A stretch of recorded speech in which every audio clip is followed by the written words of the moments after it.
Saludos amigos, gracias por la amabilidad de la compañía. Soy Cristino del Castillo, me complace darles la más cordial bienvenida.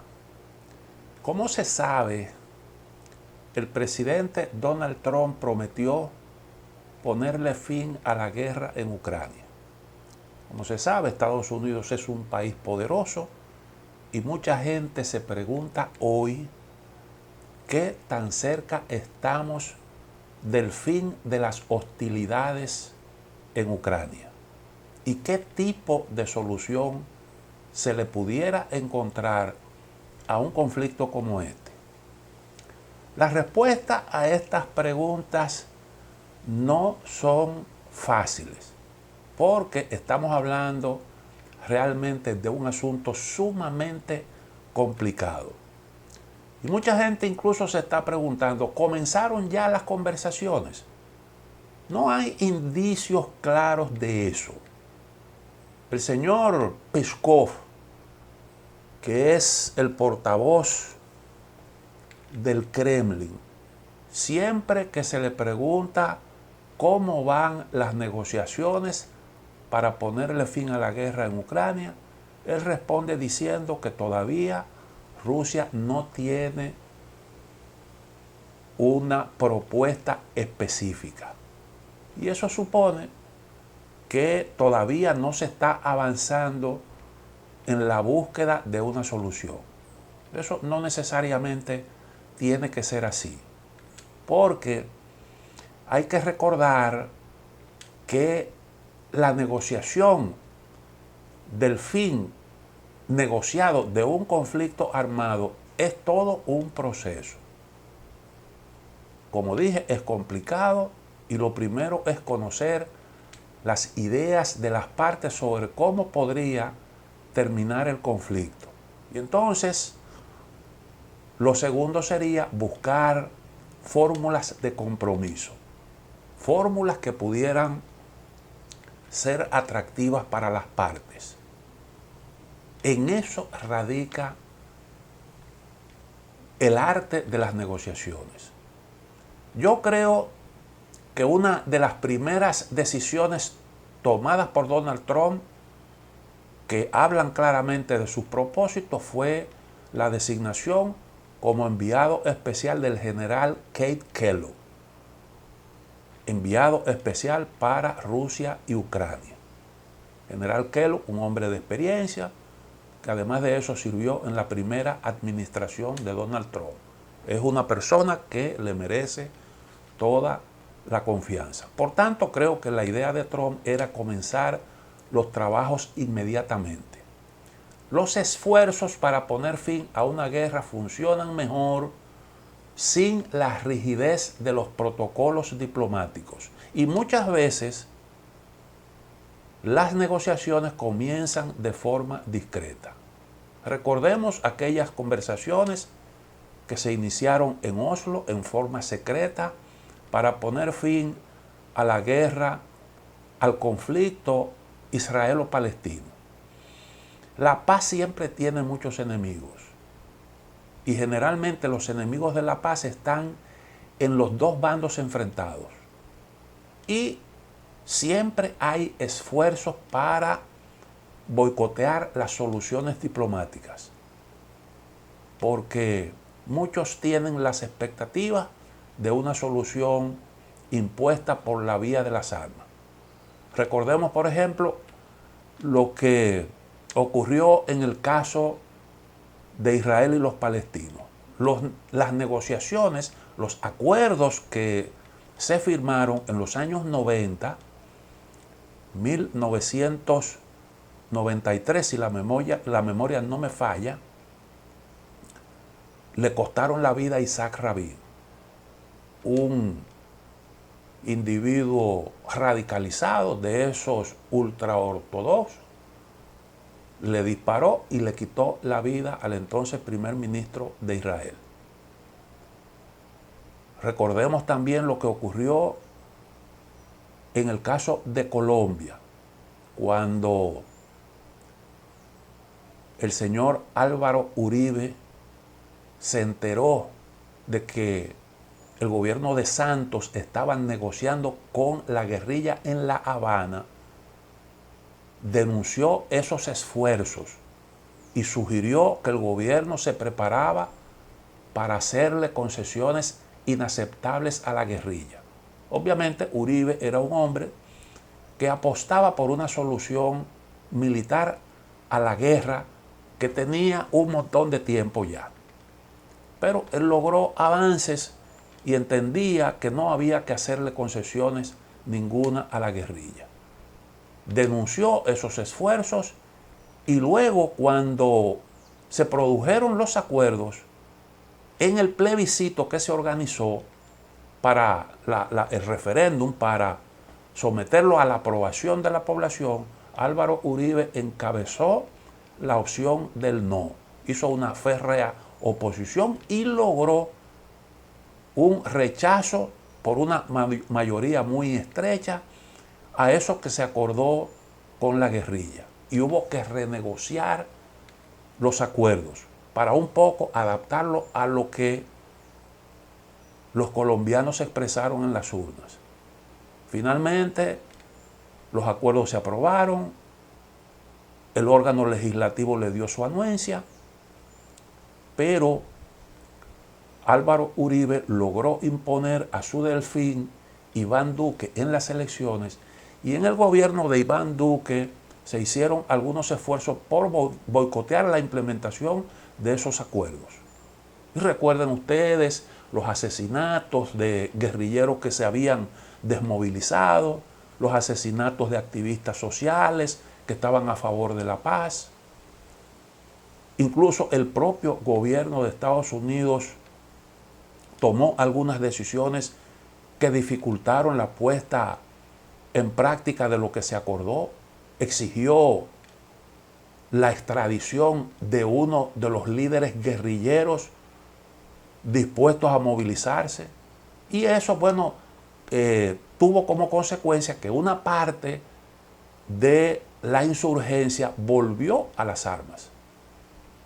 Uno de esos que encabezó esa línea fue el señor Santich. Hay que recordar todo aquello. Además, Estados Unidos, recuerden, exigió la reanudación de las fumigaciones de los campos de cocaína, de los sembradíos de cocaína. Y eso fue parte también de lo que se pactó en La Habana. Además de que, recuerden ustedes que la Suprema Corte colombiana rechazó como algo sin asidero desde el punto de vista jurídico la decisión de imponer la fumigación de los cultivos de coca. Y entonces, reitero, ahí hay un ejemplo claro de las dificultades que hay que salvar para ponerle fin a un conflicto armado.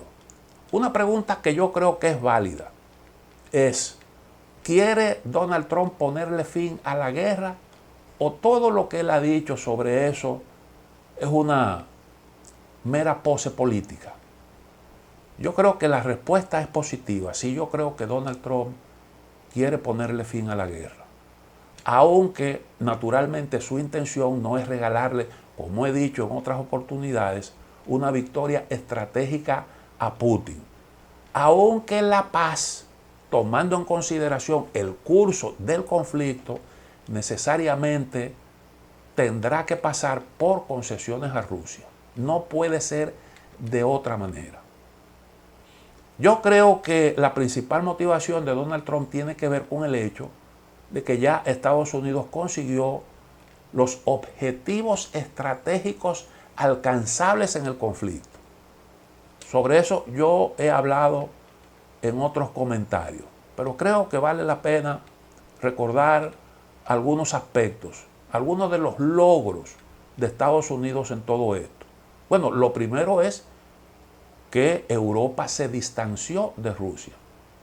Y hoy se descarta la temida asociación de Rusia con el bloque europeo, particularmente una eventual alianza entre Rusia y Alemania, que podría convertirse en un serio desafío. Los estrategas estadounidenses siempre han convenido en esto para la hegemonía estadounidense. Además, Europa ya compra masivamente gas y petróleo de Estados Unidos y esto ha aumentado su dependencia de Estados Unidos y es un negocio rentable para esta nación. Europa también se alineó con Estados Unidos en la política de contención de China. Creo que eso está bastante claro. Convino también el bloque europeo en gastar más en seguridad. Y eso representa beneficios importantes para Estados Unidos, que venderá más armas, por un lado, y por el otro también gastará menos en seguridad, o está supuesto a gastar menos en seguridad. Ese siempre fue un objetivo. Algo que persiguió la administración Trump, algo que persiguió la administración de Joe Biden. Ese es un logro también alcanzado. Por otra parte, prolongar el conflicto puede complicar la situación, porque la guerra impone sacrificios económicos para los aliados, sobre todo para Estados Unidos. Y mientras más avance Rusia en el terreno militar, más grande se hace la carga de Ucrania para los aliados.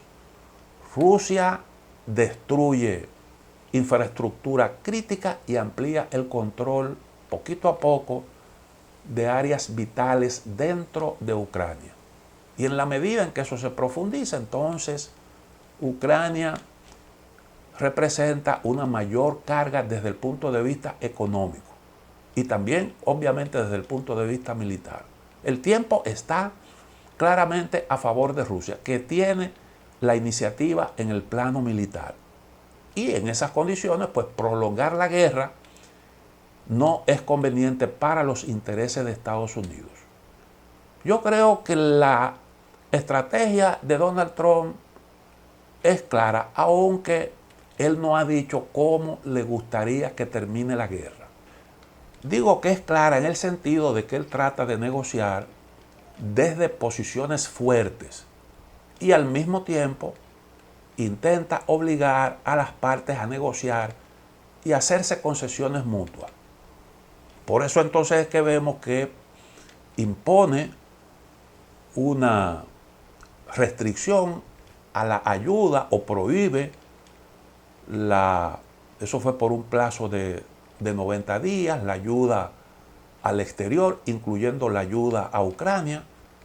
Este es un aspecto que no está totalmente claro porque hay quienes dicen que la ayuda, a pesar de esa prohibición, ha continuado fluyendo, pero de todos modos eso está ahí y es una forma de presionar a Ucrania. Yo creo que Ucrania es vulnerable a ese tipo de presiones porque los ucranianos ponen los combatientes mientras que todo el resto corre por cuenta de los aliados. Y yo creo que ese es un asunto que los ucranianos tienen que tomarse bien en serio. Y por el otro lado también presiona Trump a Rusia. Ha amenazado con imponer sanciones. En el caso de Rusia, las cosas no operan como en el caso de Ucrania, porque la situación, la posición de Rusia es totalmente diferente. Ya Occidente le ha aplicado a Rusia las sanciones más severas. Esas sanciones van desde la desconexión del sistema de pago SWIFT hasta el boicot de los productos rusos de exportación. Sin embargo, Rusia ha buscado solución a todas las sanciones que le han impuesto. Ha logrado evadir eso. No estoy diciendo que no ha impactado, pero no lo suficiente como para debilitar significativamente su posición. Tiene estabilidad actualmente política, no tiene grandes resistencias en ese plano, la moneda no se ha desplomado como se esperaba, Rusia no tiene desempleo, al contrario, es un país en donde hay escasez de mano de obra, con pleno empleo, la inflación está controlada, no hay escasez de bienes de consumo, a pesar de que las sanciones ya pronto van a cumplir 3 años y del sacrificio económico que ha entrañado el esfuerzo en el campo militar. Además, y esto es importante, el bloque occidental está hoy fracturado. Yo creo que hay claramente un ala que pudiéramos decir, un sector que pudiéramos calificar como liberal, con comillas o sin comillas la palabra liberal, otro conservador, con comillas o sin comillas la palabra conservador, y esto indiscutiblemente que opera en favor de Rusia. Trump le acaba de imponer aranceles a Canadá. Europa está también bajo amenaza de una medida similar. Vimos que el secretario de Estado Marco Rubio, en vez de viajar a Europa para coordinarse con los aliados, comenzó su labor con una gira por los países de América Latina. Y yo creo que esto también es sintomático. Otro factor importante que hace ver que la posición de Donald Trump no es tan fuerte como él trata de hacer creer, el rechazo de Arabia Saudita a la propuesta de bajar los precios del petróleo para presionar a Putin. Eso ya lo intentó sin ningún éxito la administración de Biden. Por otro lado, China también ha rechazado la posición de Trump de que presione a Putin para alcanzar un acuerdo de paz. Eso también lo intentó sin éxito la administración Biden. En fin, yo creo que Rusia sabe perfectamente que Trump no es tan fuerte como para imponerle la ruta a seguir como el propio Trump ha tratado de aparentar. Ahora yo creo que vale la pena echarle un vistazo a otro asunto importante. ¿Cómo ha manejado Rusia? ¿Cómo se ha manejado ante esta situación? Ante las iniciativas de Donald Trump. ¿Cómo ha asumido eso? Bueno, lo primero es que se ha mostrado abierto al diálogo. Esa ha sido una constante en la posición de Rusia, que sabe perfectamente que usted a una propuesta para negociar no se le dice que no, tampoco se le dice que no a una iniciativa de paz, aunque pudiera resultar inaceptable. Siempre, en principio, hay que darle la bienvenida a cualquier intento de silenciar las armas, aunque usted posteriormente entonces plantee sus propias condiciones, los términos en que eso pudiera alcanzarse. Y esa ha sido una constante en la posición de Rusia. Putin respondió con elogios a la posición de Trump, no obstante la amenaza que él lanzó. Y yo creo que es una posición, un manejo sumamente inteligente. Respondió con elogio a Donald Trump. Lo secundó cuando dijo que si él hubiese sido presidente, si Trump hubiese sido presidente, la guerra no se hubiera producido. Putin dijo que le dio la razón en lo que tiene que ver con eso. Incluso fue más lejos y dijo que a Donald Trump le habían robado las elecciones. Es decir, se sumó a la narrativa trumpista. ¿Por qué? Por una cuestión lógica. Putin no puede o no debe apostar por debilitar la narrativa de Trump, que incluso le dio la razón cuando sugirió que Biden provocó a Rusia para desatar la guerra. su apuesta ha sido por un poco torear, si se quiere, ese toro bravío que es Donald Trump. Que por un lado, parece buscar la comprensión de Rusia para inducirla a que negocie y esté abierta a las concesiones, mientras que por el otro también intenta mostrar músculo para imponer sus propios términos. Entonces, así las cosas, mientras Trump intenta imponer un plazo para llegar a un acuerdo, Putin ha hablado de negociar, pero sin prisa. Yo creo que tiene razón cuando insinúa que el asunto no es tan fácil, pero obviamente quiere ganar tiempo para acercarse más a sus objetivos estratégicos en Ucrania por la vía militar, tomando en cuenta que en el campo de batalla Rusia actualmente tiene la iniciativa. Ahora, otro asunto que yo creo que se debe destacar es que Putin ha insistido en que las negociaciones son con Estados Unidos.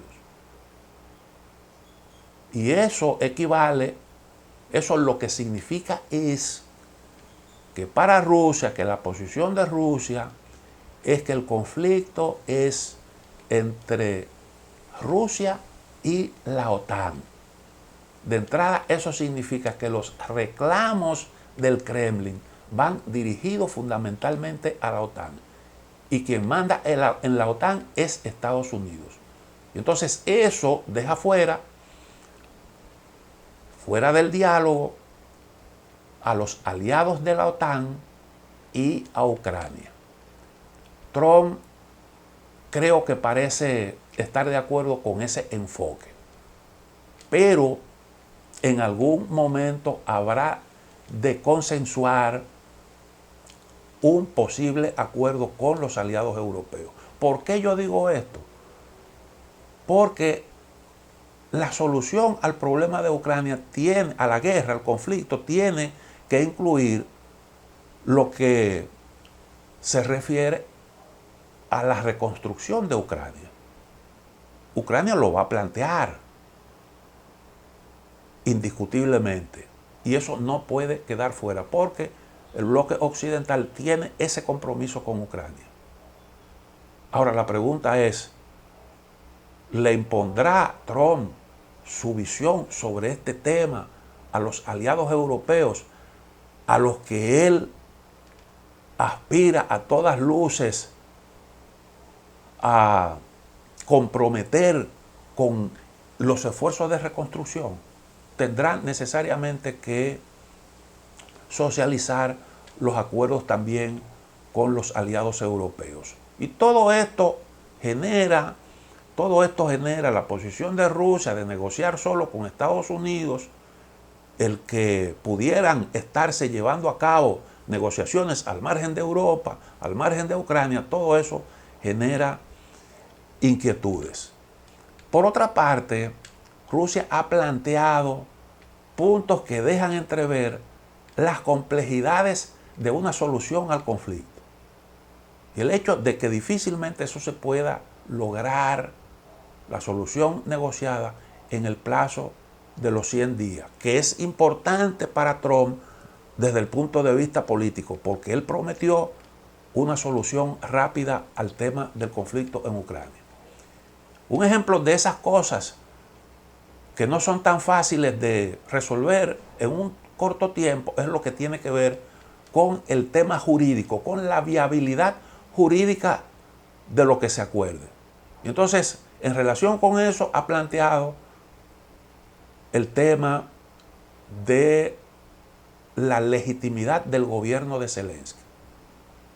El periodo de gobierno de Zelensky ya perimió, Rusia permanentemente recuerda eso, y ya se sabe que un gobierno legítimo no puede firmar acuerdos jurídicamente vinculantes. Otro asunto es que habría que de antemano, para darle legitimidad al proceso de diálogo, habría que también modificar la disposición de Zelensky de prohibir cualquier negociación con Rusia. Cualquier negociación con Rusia. Ahora, ¿qué pasa? ¿Cómo puede Zelensky él dejar sin efecto esa disposición de él mismo que él adoptó cuando era legítimo, siendo hoy ilegítimo? Según Rusia, el gobierno de Zelensky no está facultado para revocar su propia decisión. Y este también es otro escollo. Rusia plantea el tema de la disposición constitucional que establece como una meta del país lograr su incorporación a la OTAN. Y además, también la necesidad de incluir en la Constitución un artículo que consagre la neutralidad del país. Entonces, esto trae a colación el tema de la celebración de las elecciones para poder llevar a cabo un proceso de paz con autoridades legítimas y por esa vía entonces darle certeza jurídica a lo pactado. Obviamente la celebración de elecciones, que es la forma en que se puede conseguir autoridades legítimas, plantea también la cuestión económica. ¿Quién va a pagar el proceso? ¿Quién va a pagar las elecciones? Eso es costoso y Ucrania depende de la ayuda hasta para pagar los sueldos de los militares, de la administración pública. No hay recursos. Entonces, yo creo que todo esto apunta a complicar todos esos retos, esos asuntos pendientes. Apunta todo esto a complicar la vida política en Ucrania. Imagínese usted unas elecciones en medio de esto, lo que esto desataría, la competencia por el poder y todo lo que tiene que ver con el tema de la guerra y la paz, que sería indiscutiblemente que un objeto de discusión en el marco de un proceso electoral, de una competencia por el poder. Y esto obviamente pone en entredicho la meta de celebrar, de alcanzar un acuerdo en el plazo de los 100 días.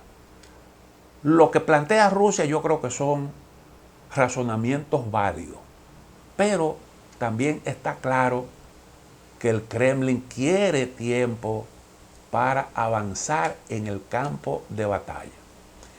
De todos modos, como ya dijimos, su disposición al diálogo, la disposición al diálogo de Rusia ha sido claramente expresada. Y no descarto que las negociaciones estén en marcha, a pesar de todas esas dificultades ya mencionadas.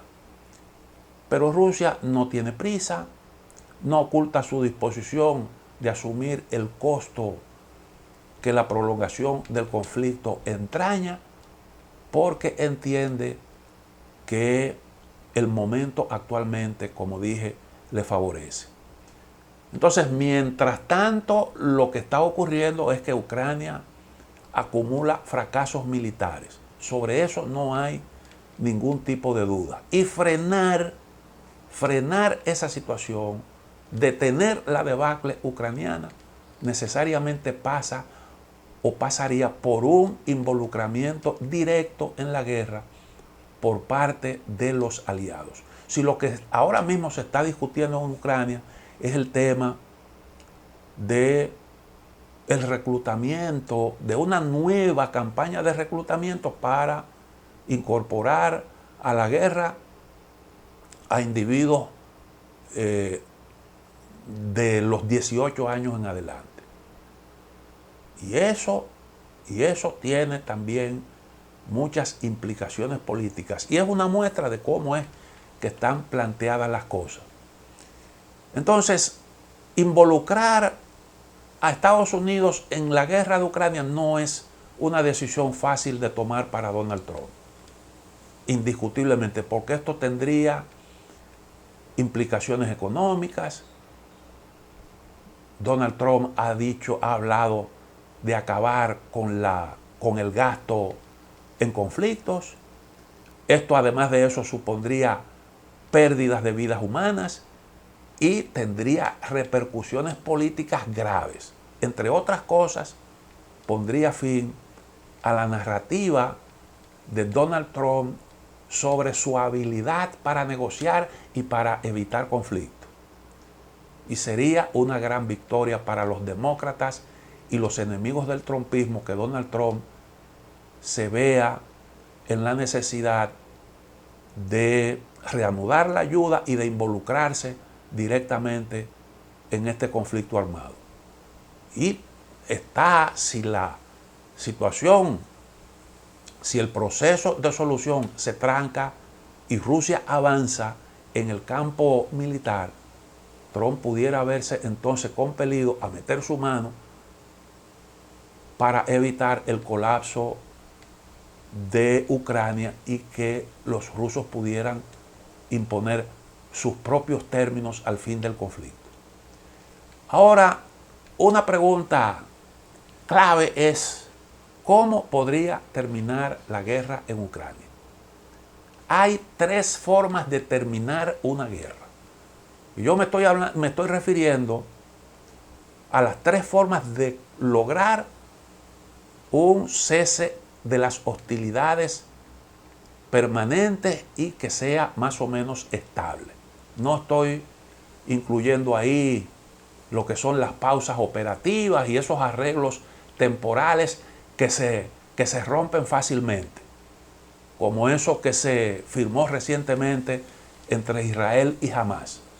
Un cese de las hostilidades con algunas cláusulas ahí relativas al intercambio de prisioneros y asuntos que no descartan incluso de alguna forma la continuidad de las hostilidades, de alguna forma. Es decir, que no silencian totalmente, que no asegura de forma absoluta algún tipo de hostilidad y que se puede eso en cualquier momento violar. O como por ejemplo el acuerdo que se arribó entre Israel y el grupo Hezbollah para ponerle fin a los combates en el sur del Líbano. Un acuerdo que Israel nunca respetó, que no ha respetado hasta ahora. Bueno, esas tres formas de solucionar una guerra son la victoria absoluta, el armisticio y el acuerdo político o tratado de paz. La victoria absoluta por parte de Ucrania está totalmente descartada. Ucrania no está en condiciones de doblegar a Rusia por la vía militar.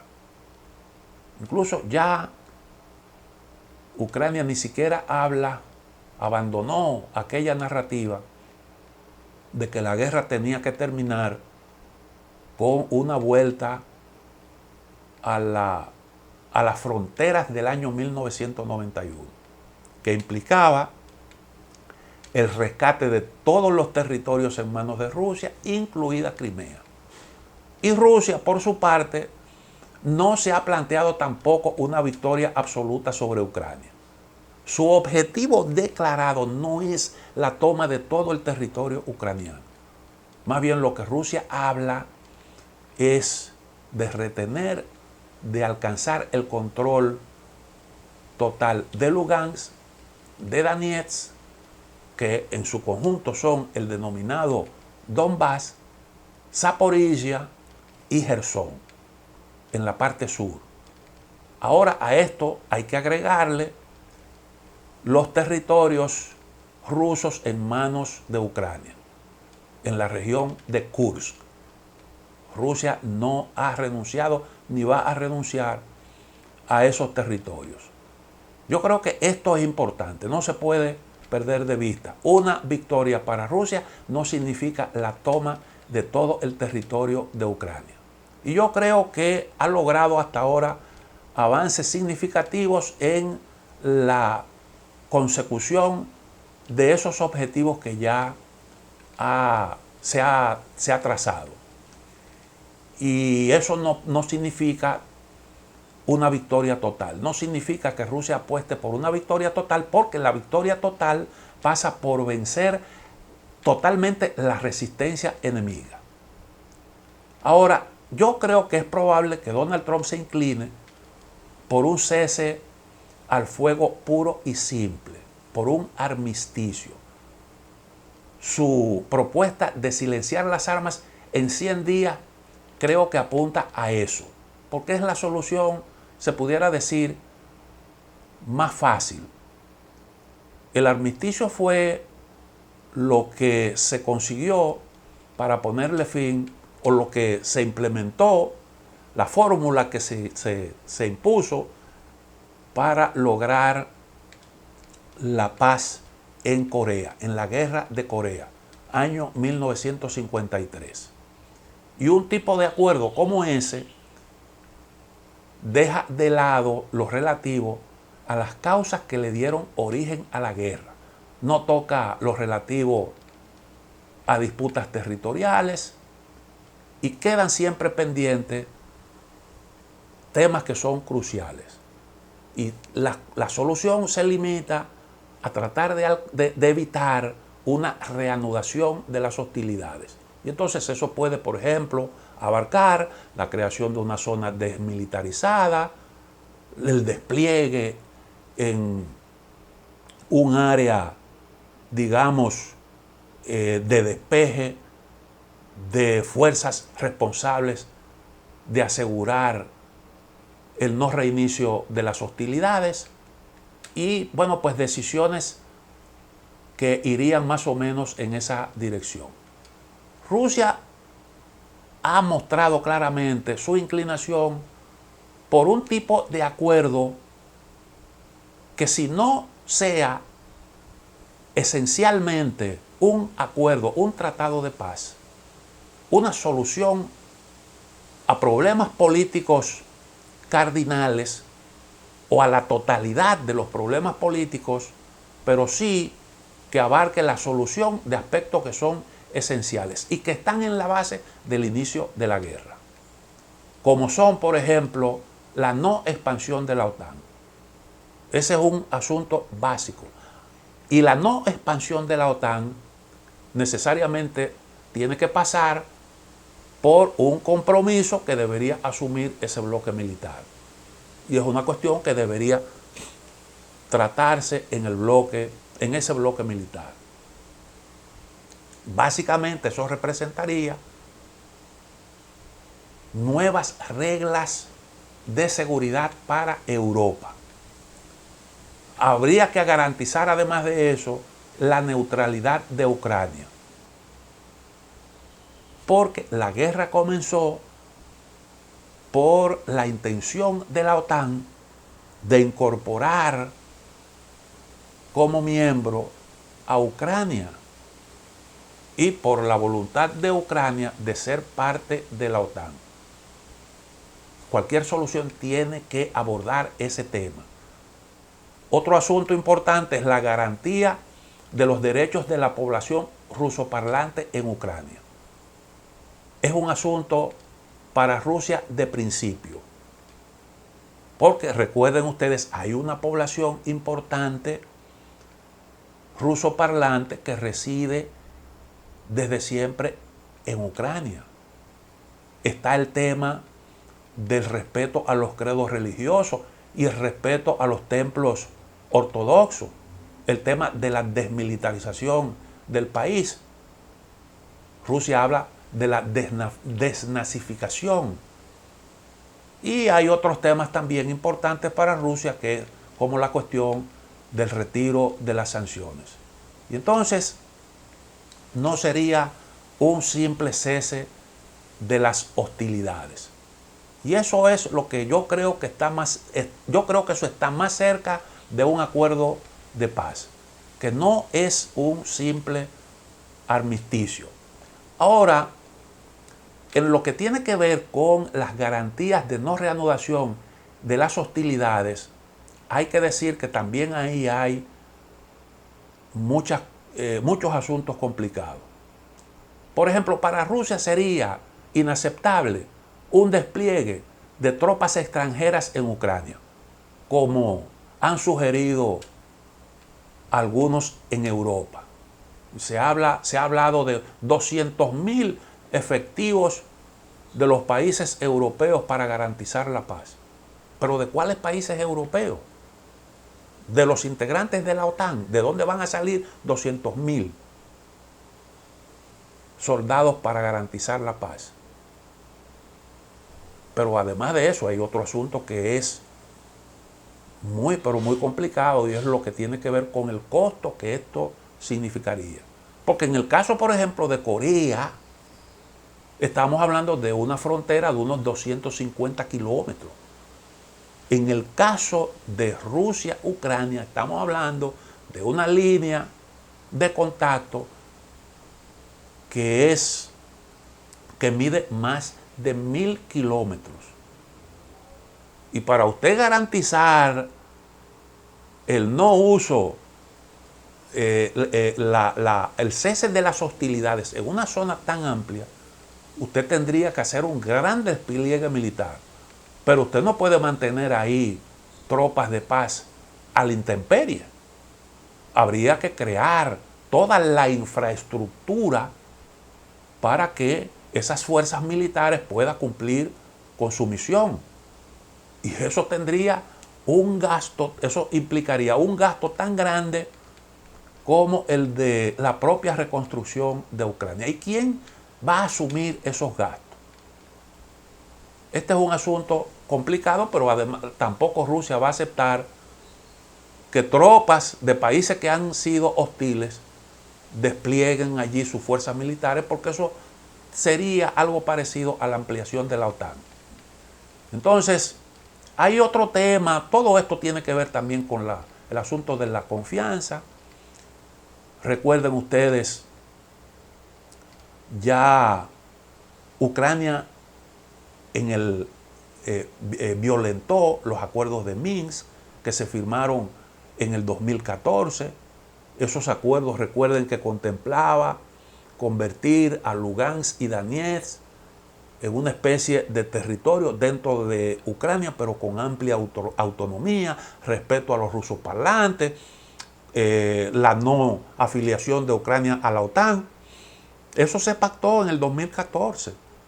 Y Ucrania conservaba prácticamente su integridad territorial. Quedaba fuera de discusión el tema de Crimea. Pero si usted compara la situación de hoy con la del año 2014, ya quisiera Ucrania una solución de este tipo. El incumplimiento de lo que entonces se acordó y que refrendó el Consejo de Seguridad sentó un precedente que a Rusia ahora le hace desconfiar. Pero hubo otro también, otro incumplimiento importante. Y ustedes recordarán que 2 meses de iniciadas las hostilidades en Ucrania, 2 meses después, se pactó en Estambul otro acuerdo. Y como gesto de buena voluntad se le pidió a Rusia que retirara las tropas que tenía próximo a Kiev. Y Rusia complació a Ucrania y retiró esas tropas. Y Ucrania después no cumplió con lo que se acordó. Y este es otro precedente que genera desconfianza. Entonces hay otro aspecto importante aquí, y es que, recuerden ustedes, la sociedad estadounidense está dividida. Los demócratas tienen unas posiciones, los republicanos otras con respecto a este conflicto. Y por tanto, las circunstancias pudieran cambiar en el futuro, si hay un cambio de gobierno en Estados Unidos. Y por eso Rusia querrá garantías sólidas para que lo pactado no se convierta en una especie de armisticio que le permita a Ucrania acumular fuerza para entonces reanudar las hostilidades. Y ese es otro factor que pues hay que tomar en consideración. Rusia aspira a un acuerdo que establezca nuevos esquemas de seguridad en Europa, insisto en eso, y eso pasa por un compromiso de toda la OTAN. Eso no significa que el acuerdo solucione todos los asuntos en disputa, porque eso es prácticamente imposible. Hay algunos temas, como lo que tiene que ver con la frontera, donde termina la frontera de Ucrania. Ese es un asunto que no tendrá una solución en un acuerdo de este tipo, y lo más probable es, como se acostumbra muchas veces, es dejar eso como algo en disputa que debe ser abordado por la vía política, por la vía diplomática, sin el uso de las armas.